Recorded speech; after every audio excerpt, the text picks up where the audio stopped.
ಅಡ್ಡ ಮತದಾನದಿಂದ ಮೈತ್ರಿಗೆ ಯಾವುದೇ ಹಿನ್ನಡೆ ಇಲ್ಲ, ರಾಜಕಾರಣದಲ್ಲಿ ಇವೆಲ್ಲ ಸಹಜ. ತಪ್ಪಿತಸ್ಥರ ಪತ್ತೆ ಹಚ್ಚುತ್ತೇವೆ. ಬಿಜೆಪಿ ನಾಯಕತ್ವದ ಬೆನ್ನಿಗೆ ನಿಂತ ಸಂಸದ ಯದುವೀರ್. ಶಾಸಕ ಶ್ರೀವತ್ಸ ಮತ ಅಸಿಂಧು ಎಂಬ ಸುಳ್ಳು ವದಂತಿ ವಿಚಾರ ನಾನು ಅಪ್ರಬುದ್ಧನಲ್ಲ, ವಿವೇಚನೆಯಿಂದಲೇ ಮತ ಹಾಕಿದ್ದೇನೆ. ವದಂತಿಗಳಿಗೆ ಮೈಸೂರಿನಲ್ಲಿ ಶಾಸಕ ಶ್ರೀವತ್ಸ ತಿರುಗೇಟು. ಕನ್ನಡವಿಲ್ಲದೆ ರೈಲ್ವೆ ಪರೀಕ್ಷೆ ನಡೆಯಲು ಬಿಡಲ್ಲ, ಜೂನ್ 25ರಂದು ಪರೀಕ್ಷಾ ಕೇಂದ್ರಗಳಿಗೆ ಮುತ್ತಿಗೆ ಹಾಕ್ತೀವಿ. ಮೈಸೂರಿನಲ್ಲಿ ಕರ್ನಾಟಕ ರಕ್ಷಣೆ ವೇದಿಕೆ ಎಚ್ಚರಿಕೆ. ಜ್ಞಾನದ ದೇಗುಲ ಈಗ ಕುಡುಕರ ಹಾಗೂ ಜೂಜುಕೋರರ ಅಡ್ಡೆ, ಗ್ರಂಥಾಲಯದ ಆವರಣದಲ್ಲೇ ಕುಡುಕರ ಮದ್ಯದ ಪಾರ್ಟಿ. ಓದಲು ಬಂದವರಿಗೆ ಮದ್ಯದ ಬಾಟಲಿಗಳ ದರ್ಶನ. ಕೆರೆಯಲ್ಲಿ ಸಾವಿರಾರು ಮೀನುಗಳ ದಾರುಣ ಸಾವು, ಕೆರೆಗೆ ಹಾರಿದ ಹಾಲಿನ ಡೈರಿ ಆಸಿಡ್ ನೀರಿನಿಂದ ಮೀನುಗಳ ಮಾರಣ ಹೋಮ. ಗುತ್ತಿಗೆ ಪಡೆದ ಮೀನುಗಾರನಿಗೆ ಲಕ್ಷಾಂತರ ರೂಪಾಯಿ ನಷ್ಟ. ರಾಜ್ಯಧರ್ಮ ನ್ಯೂಸ್ಗೆ ಸ್ವಾಗತ. ನಾನು ಭೂಮಿಕಾ ಪೂಜಾರಿ. ವಿಧಾನ ಪರಿಷತ್ ಚುನಾವಣೆಯಲ್ಲಿ ನಡೆದ ಅಡ್ಡ ಮತದಾನದ ವಿಚಾರ ರಾಜ್ಯ ರಾಜಕೀಯದಲ್ಲಿ ಭಾರಿ ಚರ್ಚೆಗೆ ಗ್ರಾಸವಾಗಿದ್ದು, ಈ ಬಗ್ಗೆ ಮೈಸೂರಿನಲ್ಲಿ ಪ್ರತಿಕ್ರಿಯೆ ನೀಡಿರುವ ಸಂಸದ ಯದುವೀರ್ ಕೃಷ್ಣದತ್ತ ಚಾಮರಾಜ ಒಡೆಯರ್, ಇದು ನಾಯಕತ್ವದ ಮೇಲೆ ಯಾವುದೇ ಪರಿಣಾಮ ಬೀರುವುದಿಲ್ಲ ಅಂತ ಹೇಳಿ ಸ್ಪಷ್ಟನೆ ನೀಡಿದ್ದಾರೆ. ಅಡ್ಡ ಮತದಾನಕ್ಕೂ ರಾಜ್ಯ ಬಿಜೆಪಿ ನಾಯಕತ್ವಕ್ಕೂ ಯಾವುದೇ ಸಂಬಂಧವಿಲ್ಲ ಅಂತ ಹೇಳಿ ಪ್ರತಿಪಾದಿಸಿದ ಯದುವೀರ್, ಬಿಜೆಪಿ ಮತ್ತು ಜೆಡಿಎಸ್ ಮೈತ್ರಿ ಮೇಲೂ ಇದು ಯಾವುದೇ ಕೆಟ್ಟ ಪರಿಣಾಮ ಬೀರುವುದಿಲ್ಲ ಅಂತ ಹೇಳಿ ತಿಳಿಸಿದ್ದಾರೆ. ರಾಜಕಾರಣದಲ್ಲಿ ಇಂತಹ ಪ್ರಕ್ರಿಯೆಗಳು ಸಹಜವಾಗಿ ನಡೆಯುತ್ತಲೇ ಇರುತ್ತೆ ಮತ್ತು ಆಡಳಿತದಲ್ಲಿ ಬೇರೆ ಸರ್ಕಾರಗಳಿದ್ದಾಗ ಇಂತಹ ಸನ್ನಿವೇಶಗಳು ಉದ್ಭವಿಸುವುದು ಸಾಮಾನ್ಯ. ಇದರಲ್ಲಿ ಯಾವುದೇ ಮುಜುಗರ ಅಥವಾ ಹಿನ್ನಡೆ ಇಲ್ಲ ಅಂತ ಹೇಳಿದ್ದಾರೆ. ಇಡೀ ಪ್ರಕರಣವನ್ನ ಪಕ್ಷ ಗಂಭೀರವಾಗಿ ಪರಿಗಣಿಸಿದ್ದು, ಅಡ್ಡ ಮತದಾನ ಮಾಡಿದವರನ್ನ ಪತ್ತೆ ಹಚ್ಚುವ ಕಾರ್ಯ ನಡೆಯಲಿದೆ ಅಂತ ಹೇಳಿ ಸಂಸದರು ತಿಳಿಸಿದ್ದಾರೆ. ಅಡ್ಡ ಮತದಾನವನ್ನ ಪತ್ತೆ ಹಚ್ಚಲು ಪಕ್ಷದಲ್ಲಿ ವ್ಯವಸ್ಥೆ ಇದ್ದು, ಅದರ ಮೂಲಕವೇ ತಪ್ಪಿತಸ್ಥರನ್ನ ಗುರುತಿಸಲಾಗುವುದು ಅಂತ ಹೇಳಿ ಯದುವೀರ್ ವಿವರಿಸಿದ್ದಾರೆ. ಈಗಾಗಲೇ ಅದನ್ನ ಸತ್ಯಶೋಧನೆ ಒಂದು ವರದಿಗಾಗಿ ಶ್ರೀಯುತ CT ರವಿಯನ್ನು ನೇತೃತ್ವದಲ್ಲಿ ಅದನ್ನ ಒಂದು ವರದಿ ನೀಡೋದಕ್ಕೆ ಇವತ್ತು ಸೂಚಿಸಲಾಗಿದೆ. ವರದಿ ನೀಡಿದ ನಂತರ ಕೇಂದ್ರಕ್ಕೆ ಹೋಗ್ಬಿಟ್ಟು ಏನು ಕ್ರಮ ತಗೋಬೇಕಾಗಿದೆ ಅದು ತಗೋತಾರೆ. ಭಾಳ ಗಂಭೀರವಾದಂಥ ರೀತಿಯಲ್ಲಿ ಪರಿಗಣಿಸೋದಕ್ಕೆ ಇವತ್ತು ಸೂಚನೆಯನ್ನು ಕೊಟ್ಟಿದ್ದಾರೆ ರಾಜ್ಯಾಧ್ಯಕ್ಷರಾಗಿ. ಅದಕ್ಕೆ ತಕ್ಕ ಅದು ಮುಂದುವರಿಯುತ್ತೆ. ಎಲ್ಲಕ್ಕೂ ಕೂಡ ಒಂದು ಪ್ರಕ್ರಿಯೆ ಇದೆ. ನಮಗೂ ಕೂಡ ತನಿಖೆ ಮಾಡುವಂಥದ್ದು ಪಕ್ಷದಲ್ಲೂ ಕೂಡ ಒಂದು ವ್ಯವಸ್ಥೆ ಇದೆ, ಅದು ಮಾಡ್ತಾರೆ. ಮಾಹಿತಿ ಇದೆ ಸರ್ ಅದ್ರ ಬಗ್ಗೆ, ಯಾರು ಮಾಡಿದ್ದಾರೆ ಅಂತ ಮಾಹಿತಿ ಇರೋದು ಪಕ್ಷದ ವರಿಷ್ಠರ ಜೊತೆಗೆ ಅಥವಾ ಅವರ ಪ್ರಕ್ರಿಯೆ ಮೂಲಕ ಅದೇನು ತೀರ್ಮಾನ ಮಾಡಬೇಕೋ ಅವ್ರು ಮಾಡ್ತಾರೆ. ಅದಕ್ಕಾಗಿ ಅದು ವರದಿ ಬರೋವರೆಗೂ ನಮ್ಗೆ ಯಾವುದೇ ರೀತಿಯ ಒಂದು ಸ್ಪಷ್ಟತೆಯನ್ನು ಸಿಗೋದಿಲ್ಲ. ರಾಜಕೀಯದಲ್ಲಿ ಎಲ್ಲನೂ ಕೂಡ ಆಗೋದಕ್ಕೆ ಸಾಧ್ಯ ಇದೆ. ಇದಾಗಿದೆ, ಘಟನೆ ಆಗಿದೆ, ನಾವೇನು ಕ್ರಮ ತಗೋಬೇಕೋ ಅದು ತಗೋತೀವಿ. ಅಧ್ಯಕ್ಷರು ಎಲ್ಲರನ್ನೂ ಕೊಂಡೊಯ್ಯೋದ್ರಲ್ಲಿ ಯಾವುದೇ ರೀತಿ ಇಲ್ಲ. ಇದು ರಾಜಕೀಯದಲ್ಲಿ ನಡೀತಾ ಇರುವಂಥದ್ದು ಕೆಲಸ. ರಾಜಕೀಯದಲ್ಲಿ ಇದೆಲ್ಲನೂ ಕೂಡ ನಡೀತದೆ. ಮತ್ತು ಇಲ್ಲಿ ಕರ್ನಾಟಕದಲ್ಲಿ ಕಾಂಗ್ರೆಸ್ ಪಕ್ಷ ಒಂದು ಅಧಿಕಾರದಲ್ಲಿರೋ ಕಾರಣಕ್ಕಾಗಿ ಕೆಲವರು ಈ ಕಡೆ ಆ ಕಡೆ ಮಾಡುವಂಥದ್ದು ಇದು ಎಲ್ಲ ಒಂದು ಇತಿಹಾಸದಲ್ಲಿ ನಾವು ನೋಡಿರ್ತಕ್ಕಂಥದ್ದು. ಇದೇನು ಹೊಸದಲ್ಲ. ನಾವು ತಗೋಬೇಕಾಗಿರ್ತಕ್ಕಂಥ ಕ್ರಮ ತಗೋತೀವಿ. ವಿಧಾನ ಪರಿಷತ್ ಚುನಾವಣೆಯಲ್ಲಿ ತಾವು ಚಲಾಯಿಸಿದ ಮತ ಅಸಿಂಧುವಾಗಿದೆ ಎಂಬ ಸುದ್ದಿಯನ್ನ ಶಾಸಕ ಶ್ರೀವತ್ಸ ತೀವ್ರವಾಗಿ ಇದು ವ್ಯವಸ್ಥಿತ ಷಡ್ಯಂತ್ರ ಅಂತ ಹೇಳಿ ತಿಳಿಸಿದ್ದಾರೆ. ಮೈಸೂರಿನಲ್ಲಿ ಸುದ್ದಿಗಾರರೊಂದಿಗೆ ಮಾತನಾಡಿದ ಅವರು, ತಾವು ಮತ ಚಲಾಯಿಸಲು ಅಪ್ರಬುದ್ಧರಲ್ಲ ಮತ್ತು ಪೂರ್ತಿ ವಿವೇಚನೆಯಿಂದಲೇ ಮತ ಚಲಾಯಿಸಿದ್ದೇನೆ ಅಂತ ಹೇಳಿ ಸ್ಪಷ್ಟನೆ ನೀಡಿದ್ದಾರೆ. ತಮ್ಮ ಮತ ಅಸಿಂಧುವಾಗಿದೆ ಎಂದು ವದಂತಿ ಹಬ್ಬಿಸಿದವರು ಯಾರು ಎಂದು ಪ್ರಶ್ನಿಸಿದ ಅವರು, ಈ ಬಗ್ಗೆ ಚುನಾವಣೆ ಆಯೋಗ ಏನಾದರೂ ತಿಳಿಸಿದ್ಯಾ? ಇದು ಗೌಪ್ಯ ಮತದಾನ ಆಗಿದೆ ಎಂದು ಕಿಡಿಕಾರಿದ್ದಾರೆ. ಇನ್ನು ತಮ್ಮ ವಿರುದ್ಧ ಪಕ್ಷದವರೇ ಪಿತೂರಿ ನಡೆಸ್ತಾ ಇದ್ದಾರೆ ಅಂತ ಹೇಳಿ ಗಂಭೀರ ಆರೋಪ ಮಾಡಿದ ಶಾಸಕರು, ಪ್ರತಿಯೊಂದಕ್ಕೂ ತಮ್ಮ ವಿರುದ್ಧ ಸುದ್ದಿ ಬರೆಯುವಂತೆ ಒತ್ತಡ ಹೇರಲಾಗಿದೆ ಎಂದು ದೂರಿದ್ದು, ಸದ್ಯದಲ್ಲೇ ಈ ಎಲ್ಲಾ ವಿಷಯಗಳು ಬಹಿರಂಗಗೊಳ್ಳಲಿದೆ ಅಂತ ಹೇಳಿ ಶಾಸಕ ಶ್ರೀವತ್ಸ ಮೈಸೂರಿನಲ್ಲಿ ವಿಶ್ವಾಸ ವ್ಯಕ್ತಪಡಿಸಿದರು. ಯಾರೇ ಅಡ್ಡ ಮತದಾನ ಮಾಡಿದ್ರು ಅಡ್ಡ ಮತದಾನ ಮಾಡೋದು ಅಕ್ಷಮ್ಯ ಅಪರಾಧ. ಹಾಗಾಗಿ ಯಾವ ಶಾಸಕರು ಮಾಡಿದ್ದಾರೆ ಅನ್ನೋದು ಈಗಾಗಲೇ ಒಂದಷ್ಟು ರಾಜ್ಯದ ಅಧ್ಯಕ್ಷರಿಗೆ, ವಿರೋಧ ಪಕ್ಷದ ನಾಯಕರಿಗೆ ಗೊತ್ತಿದೆ. ಆ ಹಿನ್ನೆಲೆಯಲ್ಲಿ ಅಡ್ಡ ಮತದಾನ ಮಾಡಿದರೆ ಅವ್ರ ಮೇಲೆ ಕ್ರಮವನ್ನು ತಗೋಬೇಕು. ಯಾಕಂದರೆ ಲಕ್ಷಾಂತರ ಕಾರ್ಯಕರ್ತರಿಗೆ ನೋವಾಗಿದೆ. ನಾವು ಆಯ್ಕೆ ಮಾಡಿದ ಶಾಸಕರು ನಮ್ಮ ವಿರುದ್ಧ ಹಿಂಗೆ ಮಾಡಿಬಿಟ್ರಲ್ಲ, ಪಾರ್ಟಿ ವಿರುದ್ಧ ಅನ್ನುವಂಥದ್ದನ್ನು ಮಾಡ್ತಾ ಇದ್ದಾರೆ.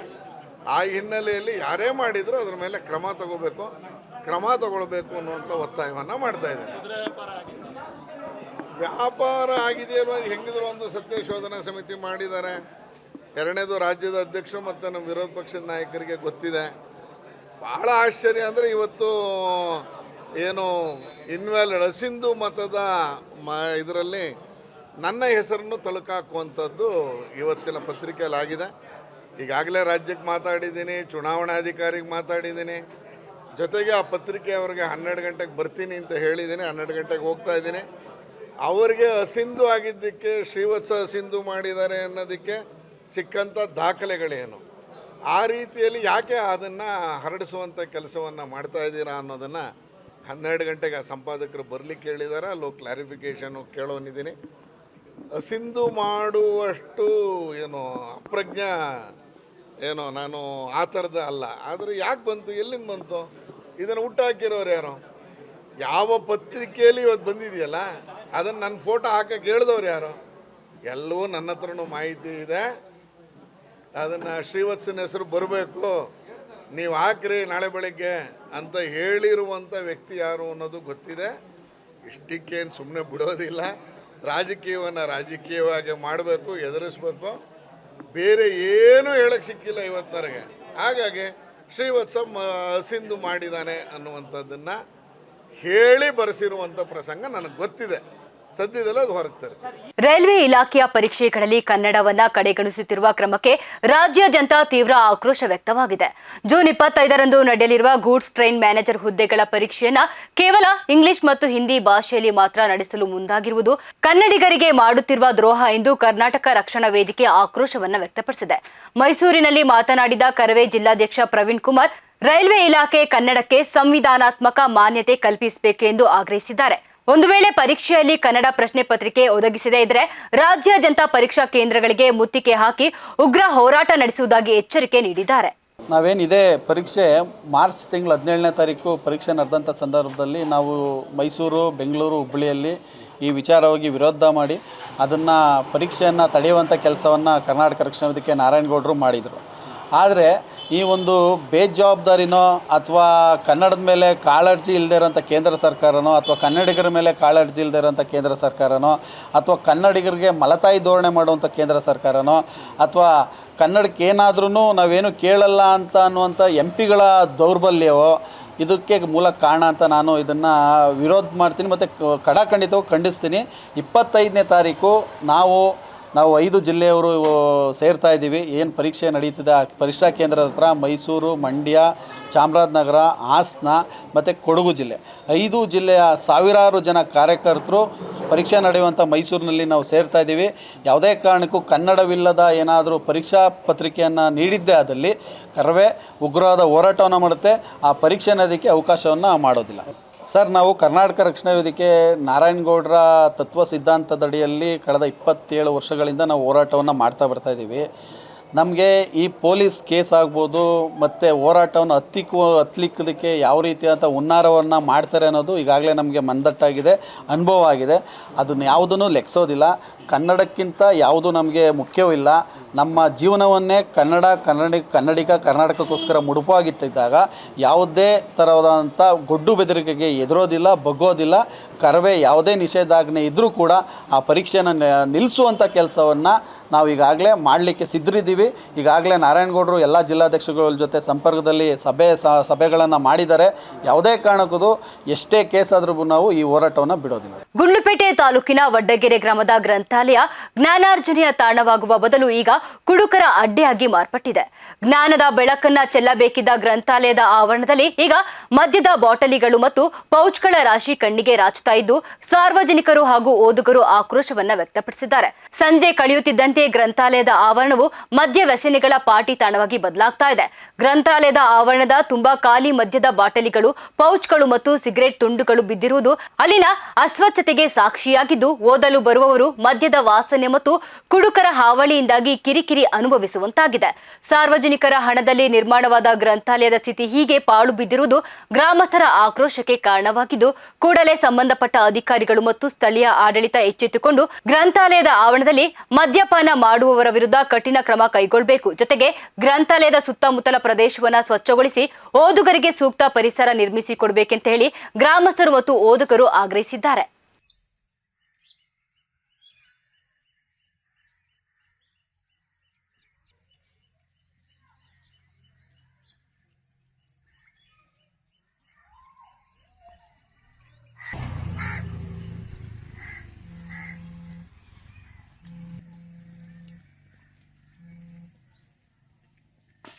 ಮಂಡ್ಯ ಜಿಲ್ಲೆ ಮದ್ದೂರು ತಾಲೂಕಿನ ಕುದುರಾಗುಂಡಿ ಗ್ರಾಮದಲ್ಲಿ ಮನ್ಮೂಲ್ನಿಂದ ಹರಿದು ಬಂದ ರಾಸಾಯನಿಕ ಮಿಶ್ರಿತ ಕಲುಷಿತ ನೀರಿನಿಂದ ಸಾವಿರಾರು ಮೀನುಗಳು ಸಾವನ್ನಪ್ಪಿದೆ. ಸುಮಾರು 77 ಎಕರೆ ವಿಸ್ತೀರ್ಣವನ್ನ ಹೊಂದಿರುವ ಈ ಕೆರೆಯಲ್ಲಿ ಬಹಳ ವರ್ಷಗಳಿಂದ ಹರಾಜು ಪ್ರಕ್ರಿಯೆ ಮೂಲಕ ಮೀನು ಸಾಕಾಣಿಕೆಯನ್ನ ಮಾಡಲಾಗ್ತಾ ಇತ್ತು. ಈ ಬಾರಿ ಗ್ರಾಮದ ಕೆಬಿ ಶಿವಣ್ಣ ಎಂಬುವರು 9.27 ಲಕ್ಷ ರೂಪಾಯಿಗೆ ಗುತ್ತಿಗೆ ಪಡೆದಿದ್ರು. ಆದರೆ ಕಳೆದ 1 ವಾರದಿಂದ ಕೆರೆಯಲ್ಲಿ ಮೀನುಗಳು ಇದ್ದಕ್ಕಿದ್ದಂತೆ ಸಾವನ್ನಪ್ಪಲು ಆರಂಭಿಸಿದ್ದು, ತಕ್ಷಣವೇ ಕೆರೆಯ ನೀರನ್ನ ಪ್ರಯೋಗಾಲಯದಲ್ಲಿ ಪರೀಕ್ಷೆಗೆ ಒಳಪಡಿಸಿದಾಗ ಮನ್ಮೂಲ್ನ ಹಾಲಿನ ಟ್ಯಾಂಕರ್ಗಳನ್ನು ಸ್ವಚ್ಛಗೊಳಿಸಲು ಬಳಸುವ ಆಸಿಡ್ ಬೆರೆತ ನೀರು ಕೆರೆಗೆ ಹರಿದಿರುವುದು ಮತ್ತು ಇದರಿಂದಾಗಿ ಆಮ್ಲಜನಕದ ಕೊರತೆ ಉಂಟಾಗಿ ಮೀನುಗಳು ಸಾವನ್ನಪ್ಪಿರುವುದು ಪ್ರಾಥಮಿಕ ತನಿಖೆಯಿಂದ ದೃಢಪಟ್ಟಿದೆ. ಈ ಅನಾಹುತದಿಂದಾಗಿ ಶಿವಣ್ಣಗೆ ಸುಮಾರು 40 ಲಕ್ಷ ರೂಪಾಯಿಗೂ ಅಧಿಕ ನಷ್ಟ ಉಂಟಾಗಿದ್ದು, ತಮಗೆ ಸೂಕ್ತ ಪರಿಹಾರ ನೀಡಬೇಕೆಂದು ಮನವಿ ಮಾಡಿದ್ದಾರೆ.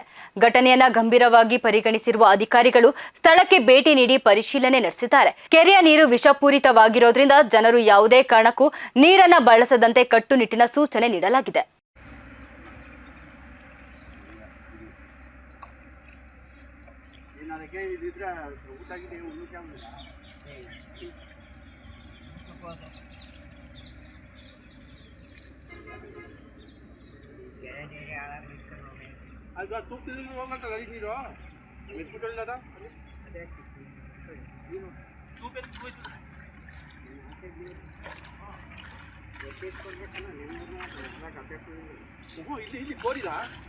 ಓಡಿ ಎತ್ತಬೇಕು.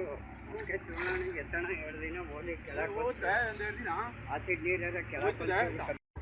ಸಾದೋಳು ಗ್ರಾಮ ಪಂಚಾಯಿತಿ ವ್ಯಾಪ್ತಿಗೆ ಸೇರಿದಂಥ ಕುದುರುಗುಂಡಿ ಕೆರೆಯನ್ನು 2023 ಜುಲೈ 26ನೇ ತಾರೀಕು 8,01,000 ರೂಪಾಯಿಗೆ ಟೆಂಡರ್ ಮುಖಾಂತರ ನನಗಾಗಿತ್ತು.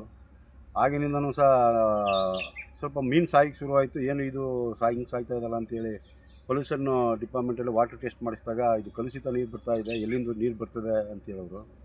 ಈಗ KMF ಫ್ಯಾಕ್ಟ್ರಿಯಿಂದ, ಮನ್ಮೂಲ್ ಫ್ಯಾಕ್ಟ್ರಿಯಿಂದ ತೊಳೆದಂಥ ನೀರು ಒಂದು ದಿನಕ್ಕೆ 25ರಿಂದ 30 ಲಕ್ಷ ಲೀಟ್ರ್ ನೀರು ಹರಿದು ಕೆರೆಗೆ ಬಿಡ್ತಾ ಇದ್ದಾರೆ.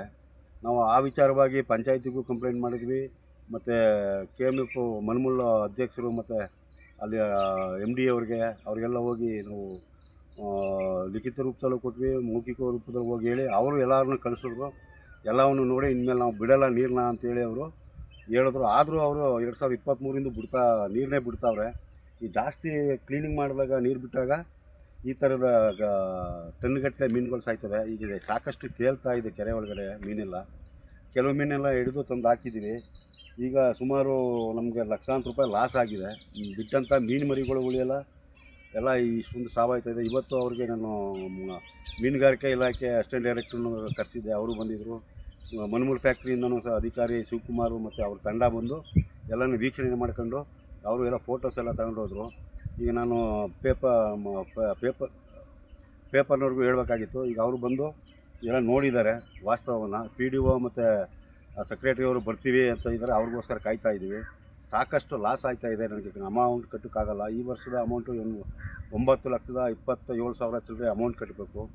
ಇಷ್ಟೆಲ್ಲ ಲಾಸ್ ಆಗ್ತಾ ಇದೆ. ನಾನು ಅವ್ರ ಹತ್ರ ಮನವಿ ಮಾಡ್ಕೊಳ್ತೀನಿ, ನನಗೆ ಸ್ವಲ್ಪ ಟೆಂಡರ್ ಅಮೌಂಟಲ್ಲಿ ನನಗೆ ಸಾಕಷ್ಟು ಸ್ವಲ್ಪ ಅನುವು ಮಾಡಿಕೊಡ್ಬೇಕು. ನನಗೆ ತುಂಬ ಲಾಸ್ ಆಗಿದೆ ಅಂತ ನಾನು ಕೇಳಿ. HD ಕೋಟೆ ತಾಲೂಕಿನ ಕಬಿನಿ ಹಿನ್ನೀರಿನ ರಮಣೀಯ ದೃಶ್ಯ ಇದೀಗ ಪ್ರವಾಸಿಗರ ಪಾಲಿಗೆ ಹಬ್ಬವಾಗಿದೆ.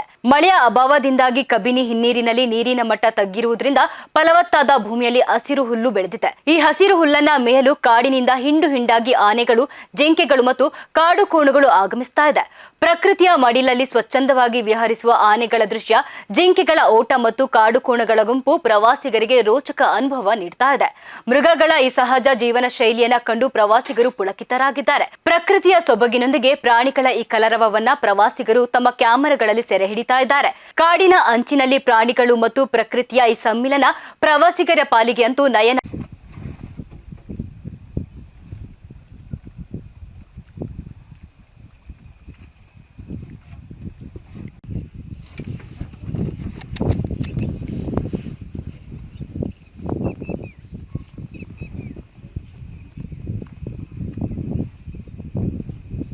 ಅದು ಹೋಗೋದು ಅಲ್ಲಿಗೆ ಅವರಿಗೆ.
ರಾಜ್ಯ ಬಿಜೆಪಿ ನಾಯಕತ್ವದ ವಿರುದ್ಧ ಮಾಜಿ ಸಚಿವ ಕುಮಾರ್ ಬಂಗಾರಪ್ಪ ಅವರು ತೀವ್ರ ಅಸಮಾಧಾನ ವ್ಯಕ್ತಪಡಿಸಿದ್ದು ಪಕ್ಷದ ಸಂಘಟನೆ ಹಳ್ಳ ಹಿಡಿದಿದೆ ಅಂತ ಹೇಳಿ ಆರೋಪ ಮಾಡಿದ್ದಾರೆ. ಮಂಡ್ಯದಲ್ಲಿ ಮಾತನಾಡಿದ ಅವರು ರಾಜ್ಯಾಧ್ಯಕ್ಷರ ಕಾರ್ಯವೈಖರಿ ಮತ್ತು ವಾದಗಳು ಜನರಿಗೆ ಪೂರಕವಾಗಿಲ್ಲ. ಇತ್ತೀಚಿನ ಎಂಪಿ ಚುನಾವಣೆ, ಉಪಚುನಾವಣೆಗಳಲ್ಲೂ ಸೋಲು ಮತ್ತು ಪರಿಷತ್ ಚುನಾವಣೆಯ ಅಡ್ಡ ಮತದಾನವು ನಾಯಕತ್ವದ ವೈಫಲ್ಯಕ್ಕೆ ಸಾಕ್ಷಿಯಾಗಿದೆ ಅಂತ ಹೇಳಿ ತಿಳಿಸಿದರು. ಇನ್ನು ಬಿಜೆಪಿ ರಾಜ್ಯಾಧ್ಯಕ್ಷರ ಬದಲಾವಣೆ ವಿಚಾರವಾಗಿ ಮಾತನಾಡಿದ ಅವರು ನವೆಂಬರ್ಗೆ ಅಧ್ಯಕ್ಷರ ಅವಧಿ ಮುಗಿಯಲಿದ್ದು ಬದಲಾವಣೆ ಖಚಿತ ಅಂತ ಹೇಳಿ ಭವಿಷ್ಯ ನುಡಿದಿದ್ದಾರೆ. ಪಕ್ಷದ ಒಳಜಗಳವನ್ನ ಶಮನಗೊಳಿಸಿ 2028ರ ವೇಳೆಗೆ ರಾಜ್ಯ ಮತ್ತು ರಾಷ್ಟ್ರದಲ್ಲಿ ಒಂದೇ ರೀತಿಯ ಆಡಳಿತ ತರುವ ಮೂಲಕ ಬಿಜೆಪಿಯನ್ನ ಮತ್ತೆ ಅಧಿಕಾರಕ್ಕೆ ತರುವುದು ತಮ್ಮ ಗುರಿ ಅಂತ ಹೇಳಿ ಬಂಗಾರಪ್ಪ ತಿಳಿಸಿದ್ದಾರೆ. ಒಟ್ಟಾರೆ ರಾಜ್ಯ ಬಿಜೆಪಿಯ ಆಂತರಿಕ ಕಚ್ಚಾಟ ಮತ್ತೊಮ್ಮೆ ಬಹಿರಂಗಗೊಂಡಿದ್ದು ನಾಯಕತ್ವದ ಕುರಿತು ಚರ್ಚೆ ತೀವ್ರಗೊಂಡಿದೆ. ರಾಜ್ಯಾಧ್ಯಕ್ಷ ಬದಲಾವಣೆ ಐ ಥಿಂಕ್ ಅವರು ಹೆಂಗಿದ್ರು ನೀವು 2.5 ವರ್ಷ 3 ವರ್ಷ ಮುಗಿಸ್ತಾನೆ ಬಂದ್ಬಿಟ್ರು. ಇವಾಗ ನವಂಬರಿಗೆ ಅದು ಮುಗೀತದೆ ಟರ್ಮ್ಸ್ ಅವ್ರದ್ದು ಅವಧಿ. ಮತ್ತು ಇಲ್ಲಿವರೆಗೂ ಕೂಡ ಅವರಿಗೆ ಯಾವುದೇ ಥರವಾದ ಅಧಿಕೃತವಾಗಿ ನೀವೇ ಇದು ನಾಮಿನೇಷನ್ ಹಾಕಿ ಅಂತ ಹೇಳ್ಬಿಟ್ಟು ಅವ್ರಿಗೆ ಕೊಟ್ಟಿಲ್ಲ. ಅವ್ರು ನಾಮಿನೇಷನ್ ಹಾಕಿ ನೀವು ಇದನ್ನು ಅಂತ ಹೇಳೋವರೆಗೂ ಕೂಡ ನಮಗೆ ಒಂದು ಆಂತರಿಕವಾಗಿರ್ತಕ್ಕಂಥ ಪ್ರಜಾಪ್ರಭುತ್ವದ ಧ್ವನಿ ಇದೆ. ನೀನು ನಿನ್ನ ಭಾವನೆಗಳನ್ನು, ನಿನ್ನ ವಾದವನ್ನು ಮಂಡಿಸ್ಬೋದು ಅಂತೇಳಿ ನಾನು ಆ ವಾದವನ್ನು ನಾನು ಮಂಡಿಸ್ತಾ ಇದ್ದೀವಿ. ಸತತವಾಗಿ 2 ವರ್ಷದಿಂದ ಮಂಡಿಸ್ತಾ ಇದ್ದೀವಿ. ಸೊ ಇವತ್ತಲ್ಲ ನಾಳೆ ಅದಕ್ಕೆ ನಾನಾ ಕಾರಣಗಳಿದ್ದಾವೆ. MP ಎಲೆಕ್ಷನ್ಸಲ್ಲಿ ನಾವು ಕಳ್ಕೊಂಡಿದ್ದೀವಿ, 25 ಇದ್ದಿದ್ದನ್ನು ಈಗ 17ಕ್ಕೆ ಬಂದಿದ್ದೀವಿ. ಬೈ ಎಲೆಕ್ಷನ್ಸ್ ಕಳ್ಕೊಂಡಿದ್ದೀವಿ, ಕೌನ್ಸಿಲ್ ಎಲೆಕ್ಷನ್ಸ್ನ ಕಳ್ಕೊಂಡಿದ್ದೀವಿ. ನಿನ್ನೆನೂ ಕೂಡ ನಮಗೆ ಈ ಕ್ರಾಸ್ ವೋಟಿಂಗ್ ಆಗಿರ್ತಕ್ಕಂಥದ್ದು ಹಿಡ್ತಾ ಇಲ್ಲ ಅನ್ನೋ ಪ್ರಶ್ನೆಯೂ ಕೂಡ ಬಂದಿದೆ. ಈ ಥರದ ಅನೇಕ ವಿಚಾರಗಳಲ್ಲಿ ಎಲ್ಲವೂ. ಆಮೇಲೆ ವಕ್ಫ್ ಹೋರಾಟ ಮಾಡಿದ್ವಿ, ಅಥವಾ ಬಾಂಗ್ಲಾದೇಶ ನುಸುಳುಕೋರರ ಬಗ್ಗೆ ಮಾತಾಡಿದ್ವಿ, ವಾಲ್ಮೀಕಿ ಬಗ್ಗೆ ಮಾಡಿದ್ವಿ. ಇದೇ ಹಿಂದಿನ ಮುಖ್ಯಮಂತ್ರಿಗಳು on the floor of the house ನಾನು ಕನ್ಫೆಷನ್ನೇ ಮಾಡಿದರು. ನಾನು 185 ಕೋಟಿ ಇದಾಗಿಲ್ಲ, ಅವ್ಯವಹಾರ ಆಗಿಲ್ಲ, ಅದು ಓನ್ಲಿ 87 ಕೋಟಿ ಮಾತ್ರ ಅವ್ಯವಹಾರ ಆಗಿದ್ದು ಅಂತೇಳಿ on the floor of the ಹೌಸೇ ಇದು ಮಾಡ್ಕೊಂಡ್ರು. ಅದೇ ರೀತಿಯ ರಾಜಣ್ಣ ಇದೇ ಕೂತಿರ್ತಕ್ಕಂಥ ಮಂತ್ರಿಗಳನ್ನ ನನ್ನ ಮೇಲೆ CD ಮಾಡಿದ್ದಾರೆ ಅಂತೇಳಿ ಅವರು ಮಾಡಿದರು. ಪ್ರತಿಪಕ್ಷಗಳು ನೀವು ಹೇಳಿದಾಗೆ ಈ ಥರ ಕೆಲಸ ಮಾಡಬೇಕಾಗಿರ್ತಕ್ಕಂಥದ್ದನ್ನ ಮಾಡಿಲ್ಲ. ಯಾಕಂದರೆ ನಾವು ಒಬ್ಬ ರಾಜಕೀಯ ಮನೆಯಿಂದ ಬಂದಿರೋದ್ರಿಂದ ನಮ್ಮ ಅಪ್ಪರನ್ನ ನೋಡಿದ್ದೀನಿ. ರಾಮಕೃಷ್ಣ ಹೆಗಡೆ ಟೈಮಿಗೆ ಹೇಗೆ ಪ್ರತಿಪಕ್ಷವಾಗಿ ಕೆಲಸ ಮಾಡಿದರು ಅಂತೇಳಿ, ಯಡಿಯೂರಪ್ಪನವ್ರು ಪ್ರತಿಪಕ್ಷವಾಗಿ ಹೇಗೆ ಕೆಲಸ ಮಾಡಿದರು ಅಂತೇಳಿ ಅವ್ರ ಜೊತೆಗೂ ಕೆಲಸ ಮಾಡಿದ್ದೀನಿ. ಖರ್ಗೆ ಅವರಿದ್ದಾಗ ಖರ್ಗೆ ಅವ್ರ ಜೊತೆಗೂ ಕೆಲಸ ಮಾಡಿ. ಪ್ರತಿಪಕ್ಷಗಳು ಹೇಗೆ ಕೆಲಸ ಮಾಡ್ತಾವೆ ಅಂದರೆ ಅಗ್ರೆಸಿವ್ ಆಗಿ ಮಾಡ್ತವೆ.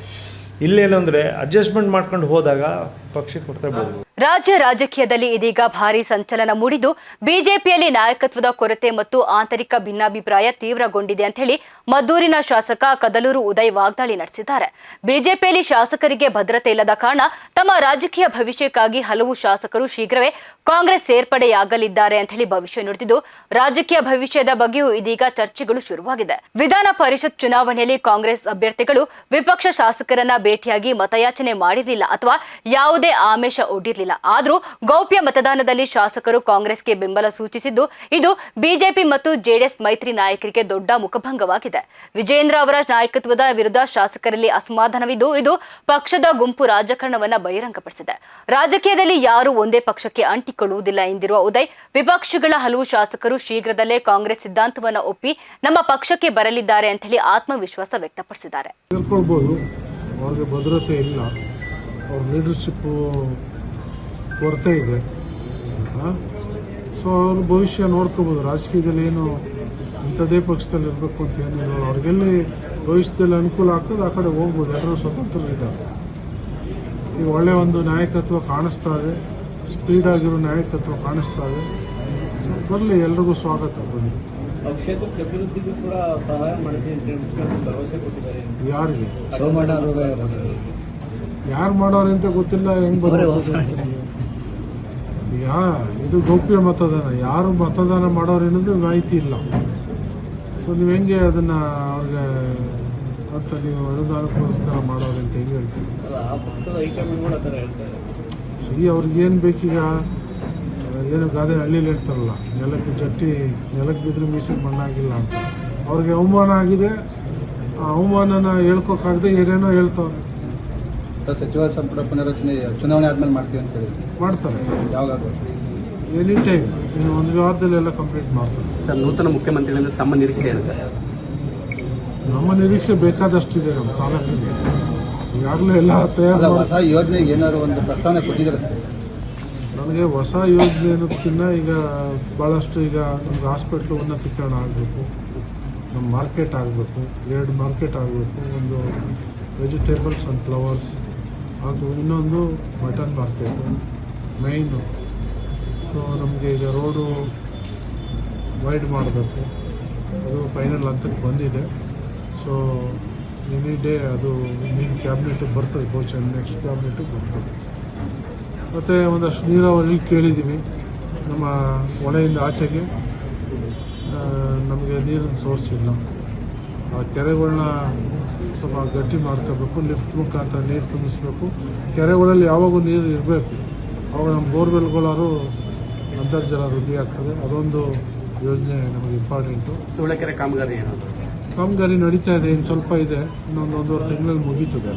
ರಾಜ್ಯ ಸರ್ಕಾರದ ಮಹತ್ವಾಕಾಂಕ್ಷಿ ಗ್ಯಾರಂಟಿ ಯೋಜನೆಗಳಾದ ಗೃಹ ಜ್ಯೋತಿ ಮತ್ತು ಗೃಹಲಕ್ಷ್ಮಿ ಯೋಜನೆಗಳ ನಂತರ ಇದೀಗ ಅನ್ನಭಾಗ್ಯ ಯೋಜನೆಯ ಮೇಲೂ ಸರ್ಕಾರದ ಕಣ್ಣು ಬಿದ್ದಿದೆ ಎಂಬ ಅನುಮಾನ ಸಾರ್ವಜನಿಕರಲ್ಲಿ ಮೂಡಿದೆ. ನ್ಯಾಯಬೆಲೆ ಅಂಗಡಿಗಳಲ್ಲಿ ಪಡಿತರ ಪಡೆಯಲು ಜಾತಿ ಮತ್ತು ಆದಾಯ ಪ್ರಮಾಣ ಪತ್ರವನ್ನ ಅಪ್ಡೇಟ್ ಮಾಡುವುದನ್ನು ಸರ್ಕಾರ ಕಡ್ಡಾಯಗೊಳಿಸಿರುವುದು ತೀವ್ರ ಚರ್ಚೆಗೆ ಗ್ರಾಸವಾಗಿದೆ. ಮಂಡ್ಯ ಸೇರಿದಂತೆ ರಾಜ್ಯದ ಹಲವು ಕಡೆಗಳಲ್ಲಿ ಪಡಿತರದಾರರು ಈ ಕಾರ್ಯಕ್ಕಾಗಿ ನ್ಯಾಯಬೆಲೆ ಅಂಗಡಿಗಳ ಮುಂದೆ ಸಾಲುಗಟ್ಟಿ ನಿಲ್ತಾ ಇದ್ದಾರೆ. ನಾವು ಹಲವು ವರ್ಷಗಳಿಂದ ಅಕ್ಕಿ ಪಡೆಯುತ್ತಿದ್ದೇವೆ, ಆದ್ರೆ ಈಗೇಕೆ ಏಕಾಏಕಿ ಆದಾಯ ಪ್ರಮಾಣ ಪತ್ರ ಕೇಳುತ್ತಿದ್ದೀರಿ ಅಂತ ಹೇಳಿ ಗ್ರಾಹಕರು ಪ್ರಶ್ನೆ ಮಾಡ್ತಾ ಇದ್ದಾರೆ. ಈಗಾಗಲೇ ಗೃಹ ಜ್ಯೋತಿ ಮತ್ತು ಗೃಹಲಕ್ಷ್ಮಿ ಯೋಜನೆಗಳ ಫಲಾನುಭವಿಗಳ ಪಟ್ಟಿಯನ್ನ ಪರಿಷ್ಕರಣೆ ನೆಪದಲ್ಲಿ ಕಡಿತಗೊಳಿಸಿರುವ ಸರ್ಕಾರ ಇದೀಗ ಬಡವರ ಪಾಲಿನ ಅಕ್ಕಿ ವಿತರಣೆಗೂ ಕತ್ತರಿ ಹಾಕಲು ಮುಂದಾಗಿದೆಯೇ ಎಂಬ ಆತಂಕ ಪಡಿತರದಾರರಲ್ಲಿ ಮನೆ ಮಾಡಿದೆ. ಗ್ಯಾರಂಟಿ ಯೋಜನೆಗಳಿಗೆ ಹಣ ಹೊಂದಿಸಲು ಸರ್ಕಾರ ಪರದಾಡ್ತಾ ಇದ್ದು ಇದೀಗ ಬಡವರ ಅಕ್ಕಿ ಕಡಿತಕ್ಕೆ ಈ ತಂತ್ರ ಹೂಡಿದೆ ಎಂದು ಜನರು ಸರ್ಕಾರದ ವಿರುದ್ಧ ಆಕ್ರೋಶವನ್ನ ವ್ಯಕ್ತಪಡಿಸ್ತಾ ಇದ್ದಾರೆ. ಅದೇ ಇನ್ಕಮ್ದು ಕೊಟ್ಟೋನ 15 ವರ್ಷದಿಂದ ಇರಲಿಲ್ಲ. ಈಗ ಈ ಥರ ರೂಲ್ಸ್ ಮಾಡಾರೆ. ಈಗ ಇದನ್ನು ಕೊಟ್ಟರೆ ಅಕ್ಕಿ ಕೊಡ್ತೀವಿ ಅಂತವ್ರೆ.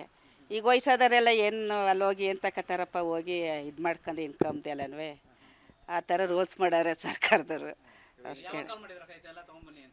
ಈಗ 4 ದಿವಸ ಆಯ್ತು.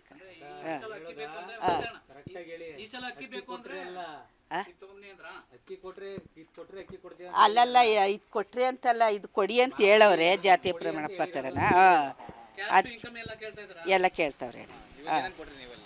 ನಾವು ಇನ್ಕಮ್ ಕೊಟ್ಟಿದ್ದೀವಿ. ಆಧಾರ್ ಇನ್ಕಮ್ ಸರ್ಟಿಫಿಕೇಟ್ದು, ಆಧಾರ್ ಕಾರ್ಡ್ ಕೊಟ್ಟಿದ್ದೀವಿ, ಸೊಸೈಟಿ ಕಾರ್ಡ್ ಜೆರಾಕ್ಸ್ ಅದು ಕೊಟ್ಟಿದ್ದೀವಿ. ಅದೇನಕ್ಕೆ ಇಲ್ಲ, ಇದೆಲ್ಲ ಕೊಡಿ ಅಂತ ಹೇಳವ್ರೆ, ಅದಕ್ಕೆ ಕೊಡ್ತಾ ಇದ್ದೀವಿ. ಇರಲಿಲ್ಲ.